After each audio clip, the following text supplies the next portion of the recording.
여러분, 지금 실리콘밸리에서 바로 그 심장부에서 펜타곤의 새로운 두뇌가 만들어지고 있다는 사실 알고 계셨나요? 거대 기술 기업들, 그러니까 빅테크랑 미국 국가안보기구가 손을 잡았는데 이게 그냥 단순한 협력 수준이 아니에요. 우리가 전쟁을 생각하고 또 수행하는 방식 자체를 완전히 바꿔놓고 있습니다. 오늘 바로 이 실리콘밸리가 어떻게 미래의 전쟁 기계를 만들어내고 있는지 그 엄청난 변화의 흐름을 한번 같이 따라가 보겠습니다. 자, 이 숫자 한번 보세요. 500억 달러. 와, 이게 어느 정도냐면요. 웬만한 나라 1년 국방 예산을 그냥 훌쩍 뛰어넘는 정말 어마어마한 돈입니다. 근데 이 돈이 어디서 나왔냐? 바로 아마존이 그것도 단독으로 미국 정부의 AI랑 슈퍼컴퓨팅 인프라를 키우는 데 쓰겠다고 약속한 금액이에요. 정말 충격적인 숫자죠? 바로 이 숫자가 오늘 우리가 파헤쳐볼 이야기의 출발점입니다. 아마존 웹 서비스의 CEO 맷 가먼이 이런 말을 했어요. 이번 투자는 정부의 발목을 잡아왔던 기술적 장벽을 없애는 겁니다. 라고요. 그럼 여기서 말하는 기술적 장벽이 대체 뭘까요? 쉽게 말해서 진짜 산더미 같은 정보들을 실시간으로 처리하고 분석하는 능력의 한계를 말하는 거예요. 그러니까 이 투자는 그냥 돈 거래가 아니라는 거죠. 미국 정부가 전 세계의 정보를 예전과는 정말 비교도 안 되는 속도와 규모로 다룰 수 있게 되는 뭐랄까 근본적인 능력치 자체가 달라지는 그런 신호탄이라고 볼 수 있습니다. 자, 그럼 이 새로운 전쟁기기의 무기고에는 과연 뭐가 들어있을까요? 우리가 생각하는 그런 탱크나 미사일? 아니요, 그런 게 아닙니다. 이건 완전히 다른 차원의 이야기예요. 실리콘밸리가 만들어내는 완전히 새로운 종류의 디지털 무기고에 대한 이야기죠. 핵심이 바로 이겁니다. 이제 전쟁에 쓰이는 하드웨어랑 소프트웨어가 더는 군수 업체들만의 것이 아니라는 거예요. 빅테크 기업들이 이걸 직접 공급하고 있다는 거죠. 인공지능, 슈퍼컴퓨팅은 물론이고 심지어 지구 궤도를 촘촘하게 감시하는 위성 네트워크까지요. 미국의 다음 세대 무기고가 이제 실리콘밸리의 거인들 손에서 만들어지고 있는 겁니다. 이건 전쟁의 판 자체가 바뀌고 있다는 아주 확실한 증거죠. 그 규모는 정말 상상을 추월합니다. 보세요. AWS랑 국방부가 AI 인프라 까는데 5천억 달러, 데이터 분석 전문 기업인 팔란티어는 미 육군이랑 계약해서 최대 1,000억 달러를 벌 수 있게 됐어요. 근데 이게 끝이 아니에요. 오픈 AI가 이끄는 컨소시엄은 스타게이트라는 AI 슈퍼컴퓨터 프로젝트를 한다면서 목표액이 무려 5천억 달러입니다. 5천억이요. 이건 단순한 협력이라고 볼 수가 없죠. 기술과 안보가 그냥 하나로 합쳐진 완전한 전략적 동맹이라고 봐야 합니다. 아니 근데 어떻게 이렇게 엄청난 기술 파트너십이 가능해졌을까요? 그 배경에는 아주 대담한 생각의 전환이 숨어 있습니다. 바로 방어에서 전쟁으로의 전환이죠. 자, 이 거대한 청사진이 대체 뭔지 한번 들여다보겠습니다.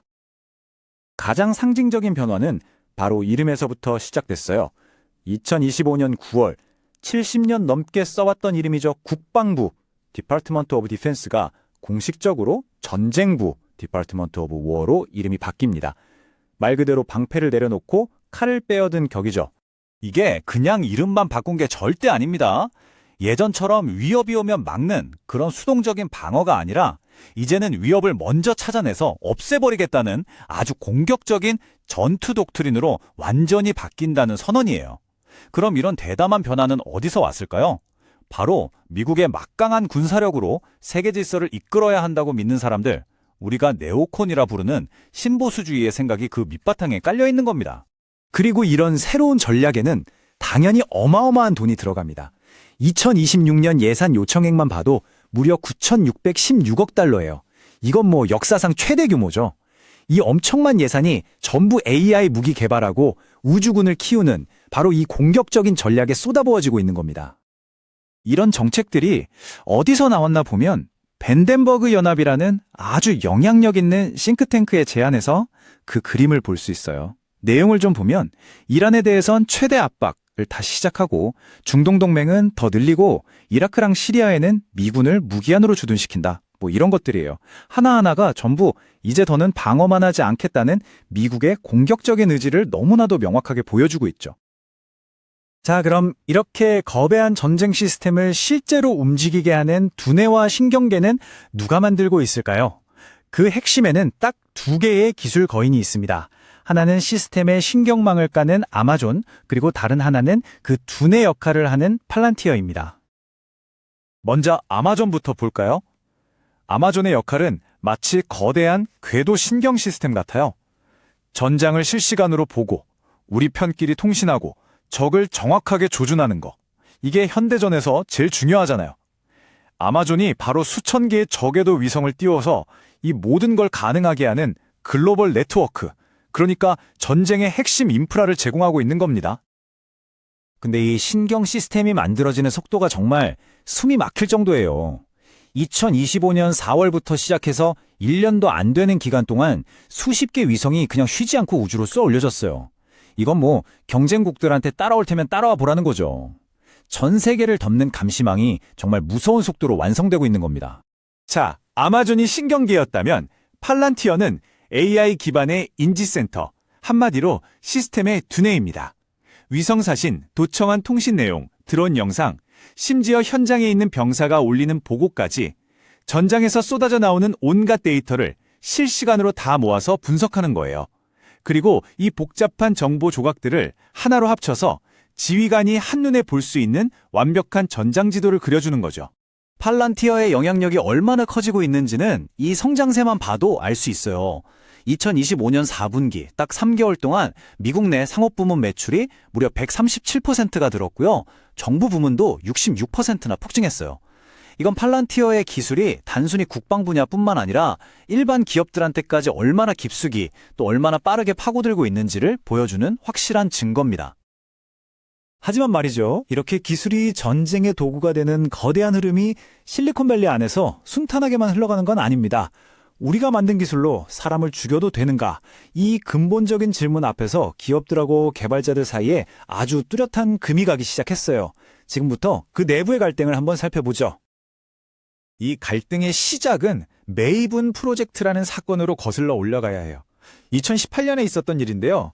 구글 직원들이 자기네 회사 AI 기술이 국방부 드론 영상 분석하는 데 쓰이는 걸 알고는 엄청나게 반발했어요.